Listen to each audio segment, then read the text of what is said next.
விஜய் வெற்றி பெறுவான்னு நீங்க சொல்றீங்க. ஒருவேளை வெற்றி பெறவில்லை, குறைந்த சீட்டில் மட்டும் ஜெயிச்சிடறார் அல்லது ஜெயிக்கவே இல்லை, இதெல்லாம் வாய்ப்பு தேர்தல் இருக்குதானே?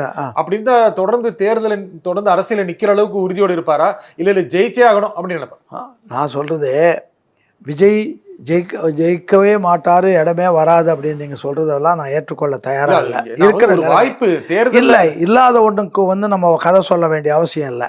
இன்றைக்கு இருக்கிறனால மக்கள் யார் சார் திமுகவில், ஏன்னா எல்லா கட்சியிலும் எனக்கு நண்பர்கள் இருக்காங்க,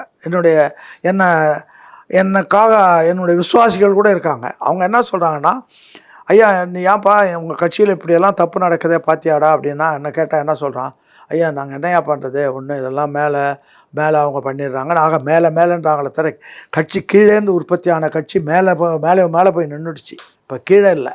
அண்ணா வந்து சொன்னது என்னன்னா, தொண்டனை பார்த்து தலைமை அச்சப்பட வேண்டும், மக்களை பார்த்து அரசாங்கம் அச்சப்பட வேண்டும், அதுதான் ஜனநாயகம்னாரு. இப்போ தொண்டனை பார்த்து இவங்க யாரும் கவலைப்படுறது, தொண்டர்களை பற்றி கவலையே கிடையாது. நம்ம அங்கேருந்து சொல்லிட்டோன்னா அவங்க வந்து அந்த வாய்க்காலில் பணத்தை விட்டோன்னா அது பாட்டுக்கு தண்ணி மாதிரி போயிட்டே இருந்ததுன்னா வேலை செஞ்சிருவான் அப்படின்னு வச்சுருக்காங்களே தவிர. நான் தான் சொன்னேன், அது இப்போ 2019 ஒரு மாவட்ட செயலாளர் எனக்கு சொன்னதை நான் சொன்னேன். அது உண்மையான, யாராச்சும் கேட்டாங்கன்னா ப்ரூஃப் பண்ணணுன்னா பண்ணிவிடுவேன், அதுக்கும் என்கிட்ட ஆதாரம்லாம் இருக்குது. அதனால் எதுக்கு சொல்ல வரேன்னா, பணம் கொடுக்காமல் நீங்கள் ஒன்றும் வேலை நடக்காது அப்படின்றது ஆகிடுது. கொடுத்துக்கிட்டே இருக்காங்க, இப்போயே 3 மாதமாக போயிட்டு இருக்குது, பணம் போயிட்டு தான் இருக்குது, ஒவ்வொருத்தருக்கும் போயிட்டே இருக்குது. தீபாவளிக்கு போகுது, பொங்கலுக்கு போகுது.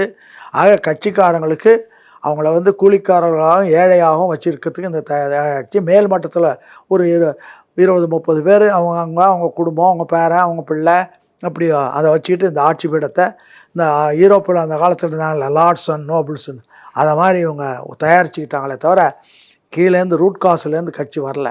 கட்சியெல்லாம் ரூட்டெல்லாம் போயிடுச்சு. ஏதோ இருக்கிறோம், கூட்டமாக இருக்கிறோம், சரி காசு தராங்க நம்ம ஒரு வேலை செய்வோன்னு பண்ணுறாங்களே தவிர உணர்ச்சி பூர்வமாக எவனும் கிடையாது.